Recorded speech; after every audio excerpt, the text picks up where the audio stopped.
right, welcome back to Top 5 Vinyl, where we show love to vinyl owners. Today I'm here with, geez, I messed it up. Let me stop and start it again. All right, welcome back to Top 5 Vinyl, where we show love to vinyl owners. Today I'm here with Thick Crates. How's it going, sir? Going great. How are you doing, Harold? Not too bad, not too All bad. right. All right. Thank you for Perfect. having me on, man. I'm Absolutely. definitely been looking forward to this one. So I just want to put it out there for the people. So I found you because Mhm. you are friends with hip hop gods. Yes. And I Yes. reached out and you thankfully responded, and that's how we're here right now. Yeah. A couple of days before recording this, one of your other buddies, Ultra Mag, reached out and says you got to reach out and see if you can get an interview from Thick Crates. I'm like, dude, it's Yeah. already in the works. Yeah. Yo, it's so amazing how the universe connects the dots for you, Hmm.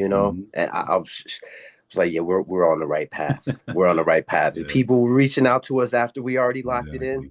it's That's gonna be a awesome. good one. You know it Cool, is. cool.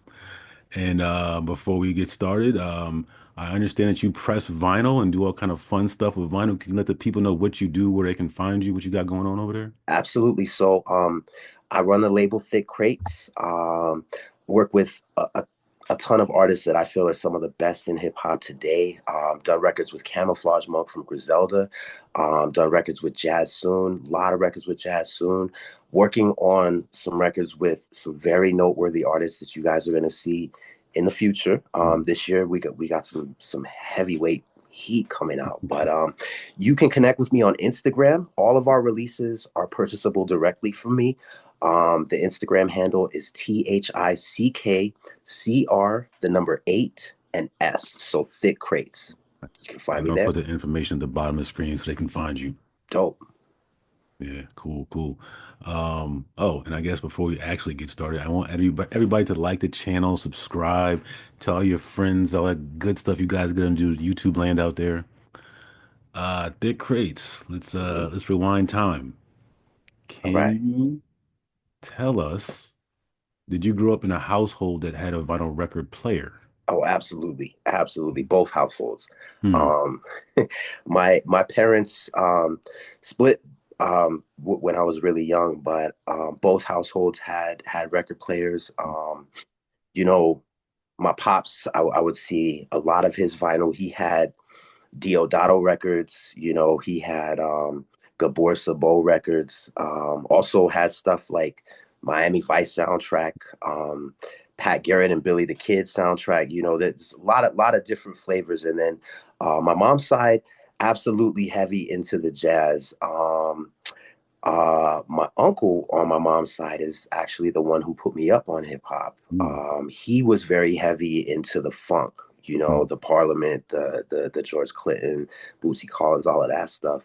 But he also had hip hop, early hip hop, as well as stuff that went into the late '80s. I remember seeing a CD copy of Public Enemy, "It Takes a Nation of Millions," on his speaker when I was like 8, 9 years old. I was like, "Yo, what is that?" Hmm. It's like you can't listen to that.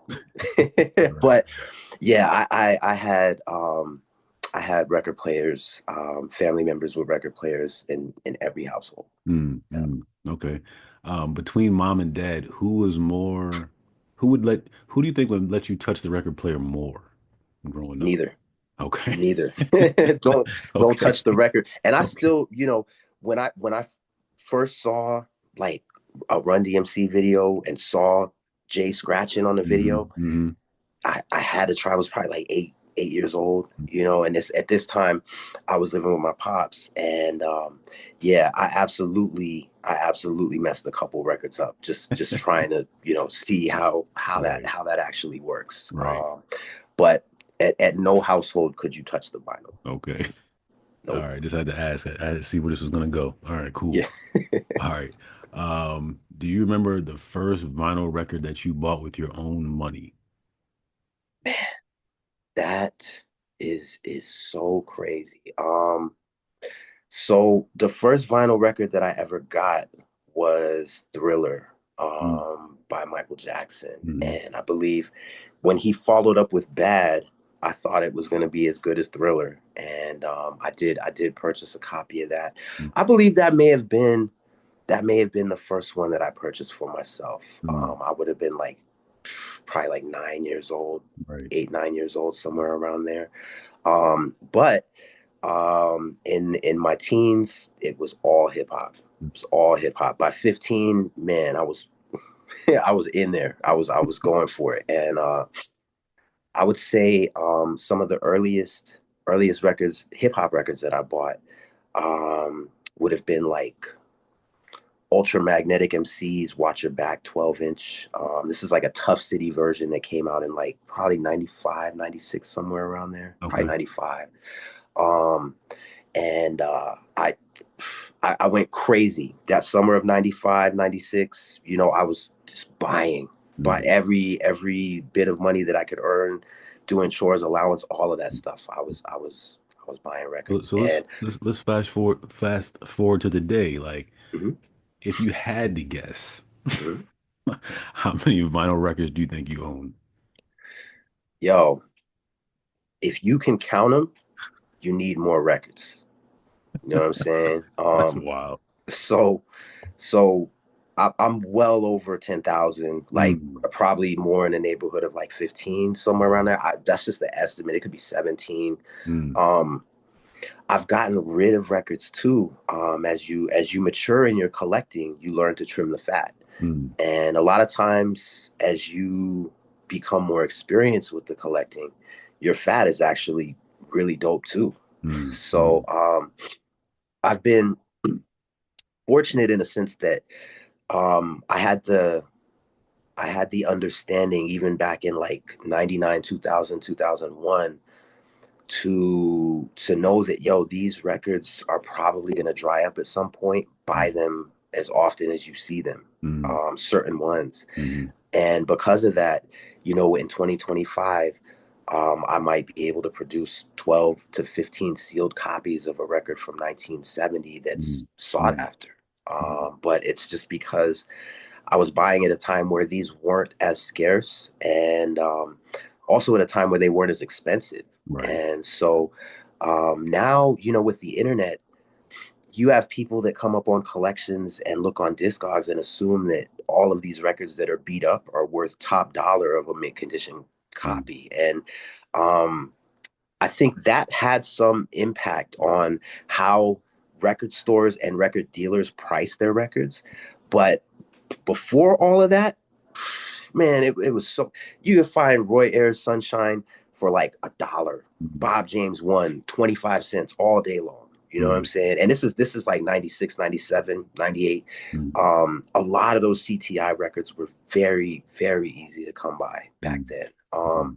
Now, you'll go into a store and see it on a wall and you're like, yo, that shit's $50. Like Right, I used right. to get those for $1 all the Mm, time. So yeah, I've been fortunate to have had enough time in this game to know, yo, certain ones, buy them every time you see them. Store them. There will be a day where you'll thank yourself. right, right. Yeah. And you mentioned one of my favorite questions. So, record stores. Do you have a favorite record store? And how many pieces of vinyl do you think you walked out in one trip to a record store?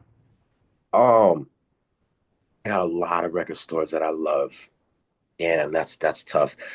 Just to throw a fast one out there, Psalm Records in DC. Mm, Actually, one of the places where you can still go and find a sealed original pressing of like Minnie Riperton in my garden. You know what I'm saying? Like, I found this one right here, hmm the Dorothy Ashby, the Rubaiyat. I found that one in Psalm mm, original pressing, still in a plastic too. That's like a $600 record. You know what I'm mm, saying? mm, But yeah, Psalm Records got some really good stuff. If you catch them on the right day, you'll be impressed.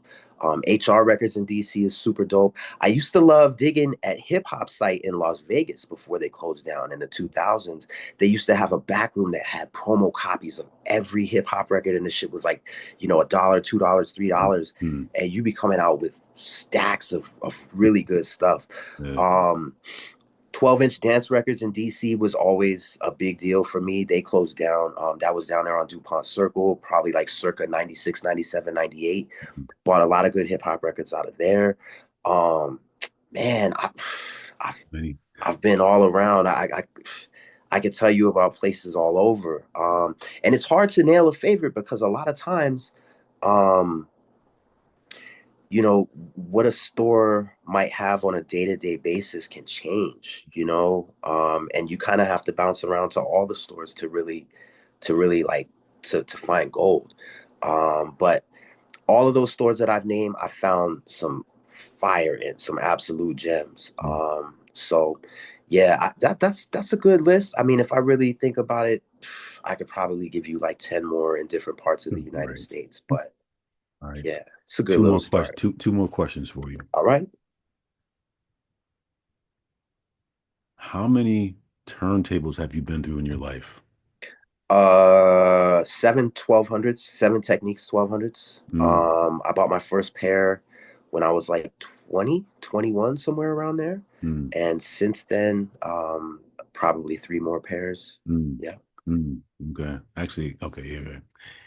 And how hard was it for you to come up with top five vinyl records to show today? Yo, it was incredibly difficult. And I can't even say that these are my top five, but these are actually some of these are in my top five. Mm, I take that back. But um I really tried to go with records that mean a lot to me. right. And I'll explain why as we go through them. But um it was very challenging. And I mean, tomorrow I'm probably gonna go through my collection and be like, man, I should have showed him this one. I should Right, have right. but I absolutely put a lot of thought into bringing records that I feel like would educate the listeners and the viewers on your platform, and also um, kind of help you gain an understanding of my experience and my history in this Gotcha. record shit. Gotcha. Yeah. Okay, and I actually do have one more question for you. Yes, sir. Please. Have you seen any of your top five perform live before? Well, when you see what the five that I bring are, you're gonna see that these aren't exactly things that you would be able to see performed. Hmm. And we'll Hmm. get into the science of exactly why. However, um, they are for performance purposes. Okay. Okay. Yeah. Interesting. Okay. Now I'm curious. Okay. Yeah. Yeah. With that being said, Thick Crates, this is top five vinyl. Yes, Can you sir. share the number five album that you have in front of you right now? Absolutely. Okay. So, this first one here, Hmm. we are going with a test pressing of the instrumentals for the Jungle Brothers Done by the Forces of Nature Mm. album. Mm. Okay. So, these were never commercially available. You can find the instrumentals for the first album, Straight Out the Jungle. Those were commercially pressed. These, however, never available for sale. Mm. Test pressing only, no retail copies in the wild ever. A lot of history behind this, but first and foremost, I love this album. Okay, the vocal version of this album, to me, um, it really speaks to the quality and the brilliance of native tongue. Mm. Um, the sound pieces on this album, particularly, I really enjoyed. Um, so, story behind this record, and I'm not sure if it's true.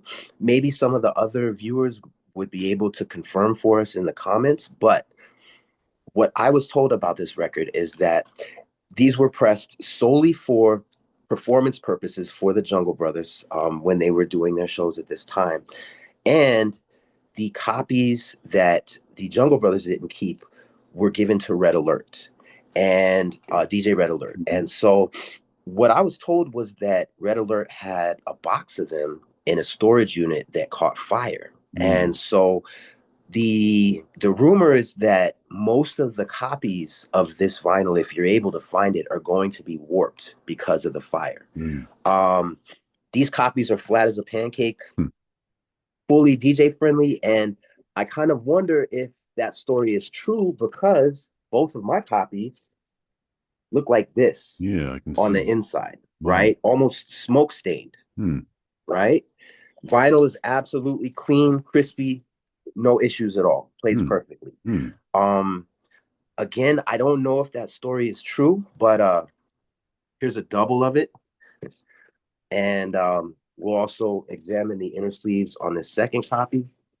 Tuh. Same deal. Wow. And this is a double LP also. What's really fascinating about that is that this vinyl, the album itself, was pressed on single LP. So them putting these beats on double LP means that they were looking for them to be as loud as possible, which indicates that these were for performance use. Right. Right. Um, so another thing about that album, or about this instrumental album, this is the only place where you can get the true instrumental for JB's coming through. Which is there's a 12-inch for it, but it has kind of more of a dub version. But the true instrumental is on this press. Well, that's pretty Yeah, freaking awesome. Okay. yeah, Okay. yeah. And for the listeners that aren't familiar with the album, go check it out. It's I feel like it's not mentioned enough, Mm, but it's a phenomenal album in the catalog of Native mm, Tongues. Yeah. absolutely. Hmm. Hmm. All right. Cool. That was impressive. Okay, that's number five. Let's go ahead and take a look at your number four. Okay. Um, so you guys are gonna get a two for on this one. All Okay. right. So here we have a test pressing of the instrumentals for Organized Confusion's Mm, Equinox. mm, Now, this is an instrumental EP. It's not the full album. There never was an instrumental pressing of the full album. But this features six of what I feel are some of my favorite instrumentals from that album. And there's definitely an interesting story behind this one as well. And I'll kind of get into that when I show you the second part of this. But yeah, this is signed by my brother Prince Poetry. Shout mm, out Prince Poe. The beats that are featured on this are Sin, Confrontations, In Vitro. On the B sides, you have Nine Times, Chuck Cheese, and Sugar Shorty. mm, And mm, Sugar Shorty actually had a 12-inch that's very sought after.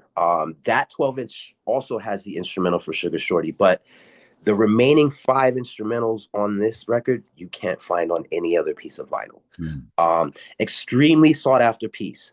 For those that know Organized Confusion, this was a very important album, and the um, um, the music on this album was superb. So to have these instrumentals, it's huge. mm, Um, let's see, what else can I tell you about this? Okay, so I guess we'll get into the second part, and then we'll kind of get into the bigger scheme of all of this. all right. So all right, Organized Confusion in I'm sorry, Equinox instrumental EP test pressing. Also, never available commercially. Another one that just was, it would appear, was for performance use only. Here's a second copy of it. Hmm, Here's a third copy of it. Here's a fourth copy of it. mm, Here's a fifth copy of it. Here's a sixth copy of it. That record is so rare, it hasn't been sold on Discogs or listed since 2018. wow. Mhm. Mm, All right. So, part two of number four.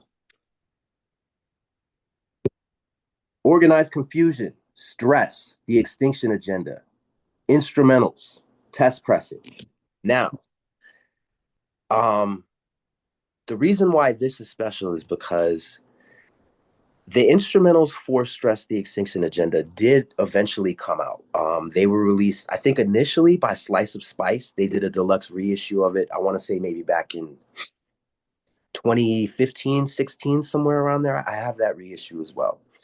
Um, but this pressing, and we're going to zoom it in right here, we got a date, mm. right? 94, 97. 7. I can't see that. Yeah, Okay. Gotcha. Okay. 97. Now, Okay. I'm glad you mentioned 94. Now, the reason why I think this is kind of important for us to note is because Stress the Extinction Agenda did come out in 1994. So why would we have an instrumental pressing in 1997, 3 years after the fact, Mhm. right? Well, the other research that I've done on this record and the Equinox instrumentals, these were both pressed by Priority Records. Mm, Now, the Extinction Agenda was released on Hollywood Basic.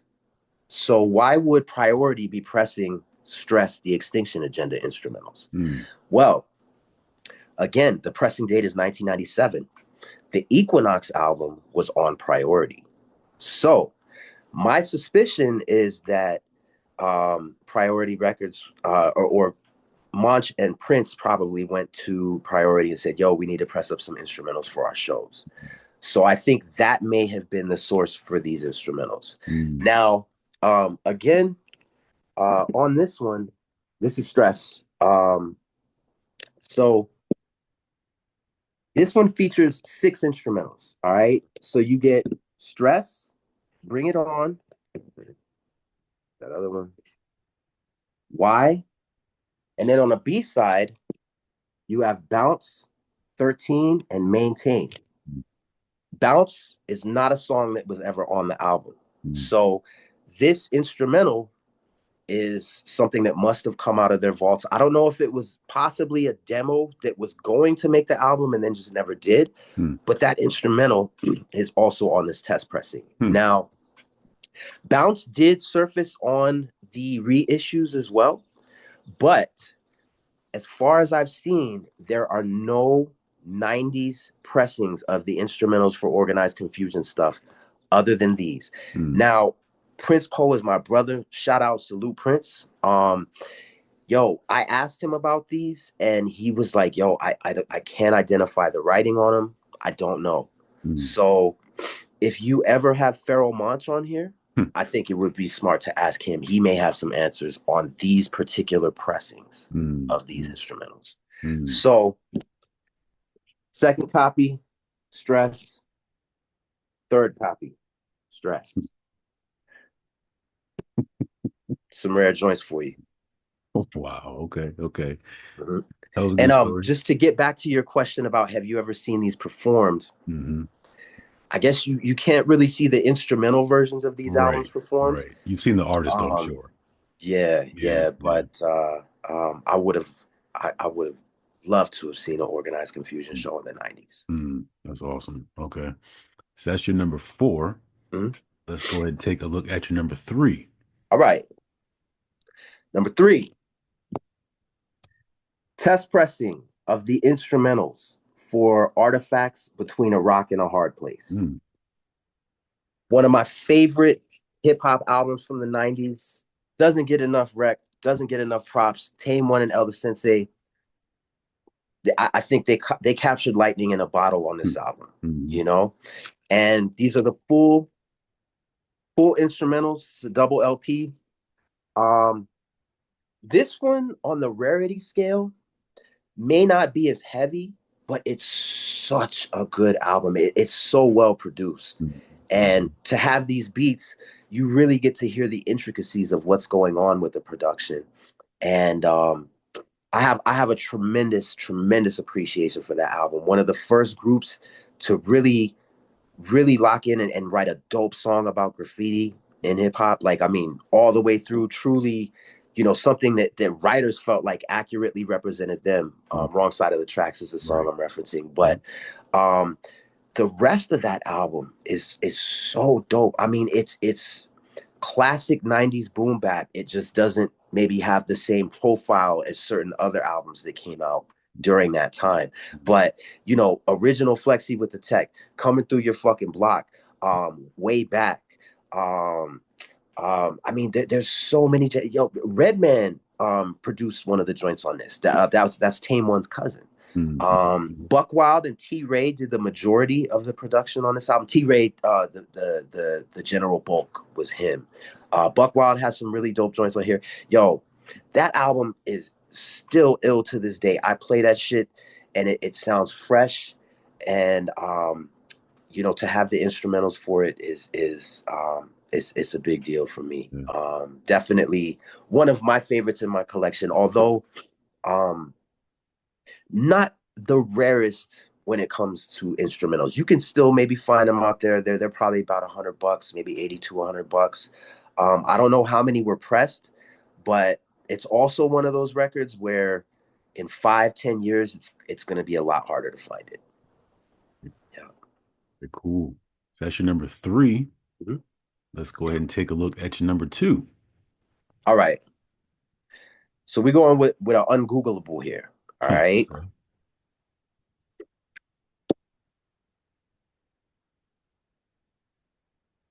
Yeah. Right. Right. Right. You got to say it Exactly. so we can see it. I can barely read that. Yeah. Okay. Here, I'm gonna put it back for y'all.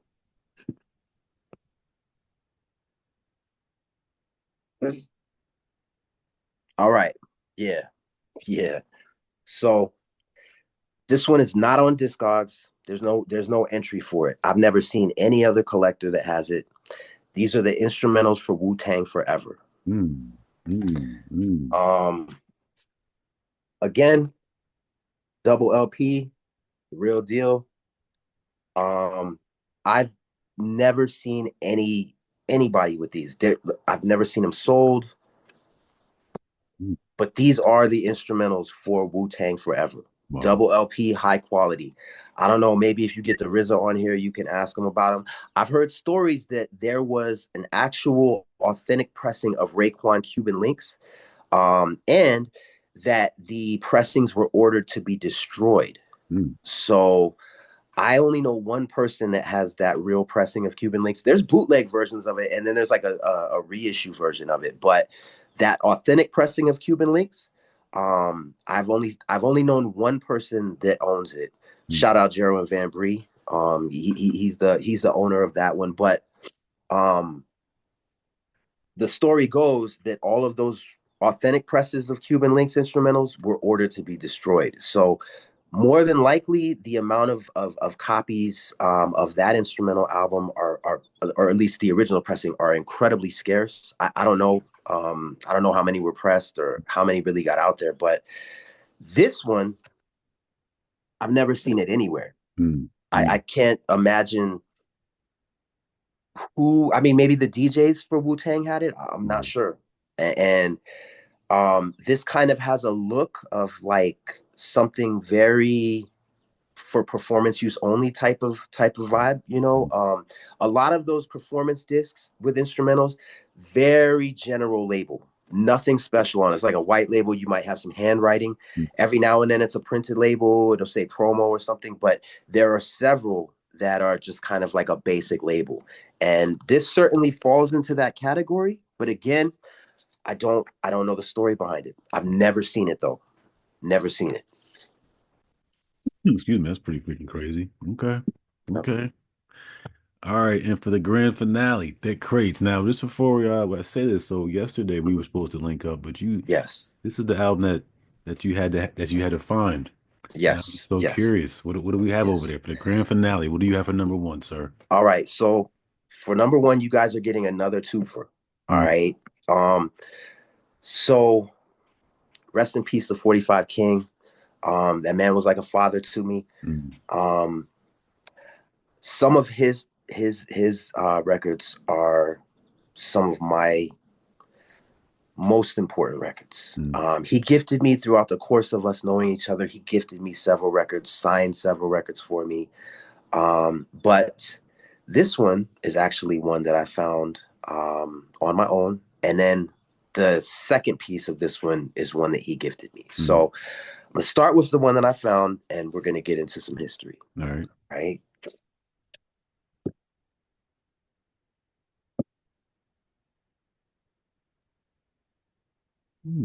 Okay. Test pressing. Music doctors. Okay. So nothing on the label, right? Hmm. Very general label. Hmm. What's that tell us? Probably something really fucking rare. Right. So this is a test pressing of an EP that he did called Test Press. Mm, This is the actual test pressing of it. mm, Um, this is the original source, the true source of 45 Kings Spread Love. mm, There are bootleg 45s on Bozo Miko. There's bootleg 12 inches on I don't know what label, but The authentic Spread Love from 45 King as he pressed it is from this vinyl right here. And for those that don't know Spread Love, it's an absolutely legendary song in the pantheon of hip hop classics. The Biggie and Tupac freestyle from Madison Square Garden Mm-hmm. that everybody loves so much. Mm-hmm. My pops 45 King made that beat. Mm-hmm. That's his beat. That is Spread Love. That's what they're rhyming over on Mm-hmm. that in that show. So the amount of bootlegs of that song, it's insane. They're rampant, right? But the authentic pressing is from a 45 King record called the Test Press. And the Test Press is an EP version of this Test Pressing. Okay. All right. Now, Test Pressing is an expanded, it's like an LP version, right? It's more than 6 beats.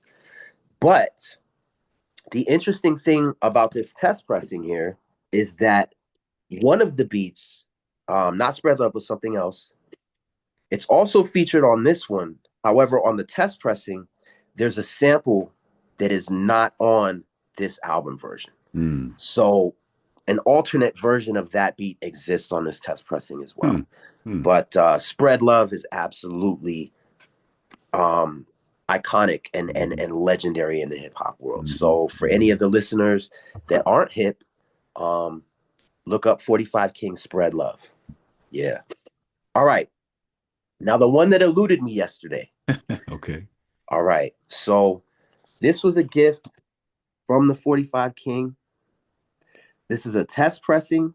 It has his old stamp on it with his old phone number. Mm-hmm. You see his signature there. Mm-hmm. You see his Q line, side A, that's his writing on it. Mm-hmm. Side B, Hmm. more information. So this is an album that I have no idea what it really is. Hmm. King himself, when he gifted me this copy, could not remember what it was. Hmm. So I tried to do research on it. The beats on this album, some of them appeared on other projects of his, but there are three or four beats on this record that don't appear anywhere else. I've Hmm. never heard them on any other 45 King project. This never came out retail. He didn't know what it was. I still don't know what it was.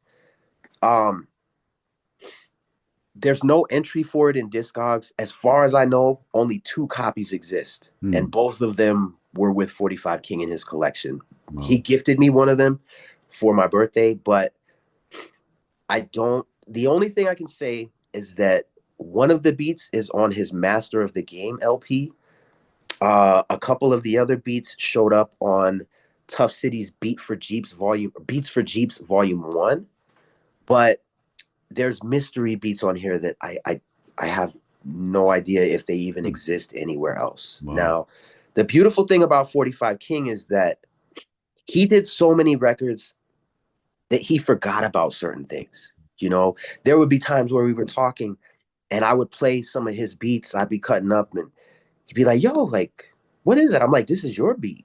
He's like, word, like I made that. I'm like, yeah, Hmm. this one is from 1996. You know, it's on this record. And he's like, damn, like I forgot about it, but that's dope. Send it my way, you know. Hmm. And I used to love to surprise him with his own stuff. Hmm. You know, when you there are certain people that are at such a level of mastery that you've done so much dope shit that Yeah. you can forget about it and you're just making more dope shit as you go. Right. That's exactly how he operated. And so again, no idea. Hmm. Like I the only 2 copies I've ever seen were in 45 King's collection. Like I said, a few of the beats wound up on projects that he did in like the early 90s, late 80s, early 90s. But again, there are at least 3 beats that I can't identify where they if they ever came out on any record that was commercially released. But King did so much stuff that I feel we're still going to be discovering Hmm. records that he made Hmm. in the next 10 years that nobody has heard before. And I know this for a fact because 45 King used to press a lot of acetate copies specifically for Red Alert to play on his show. Mm, And when you press an acetate copy, that's essentially a one off. King may have had certain titles that he did two or three acetates of, but for the most part, a lot of the stuff that you hear on 45 on Red Alert's show back in the late 80s and early 90s, a lot of the 45 King joints that you hear on there were actually acetates that he pressed for Red Alert. So mm, I do believe that in the future there will still be acetates turning up that aren't listed on Discogs right now, and it's just a result of him being so prolific. right, right. Yeah, Wow. Wow. That's pretty crazy. yeah. Well, let me say you have some good stuff over there, sir. So Thank you so much, man. absolutely. I tried to bring something that would give some replay value and also um hopefully put the newer vinyl collectors up on some real history. Exactly, exactly. And you've done that. So appreciate it. Thank you, man. Yeah, oh man, thank you so much for having me. I really appreciate the opportunity, Harold. Of course, of course. Thick Grace, thank you so much. We'll talk soon, man. All right, All sounds right, good. man. Salute. Peace.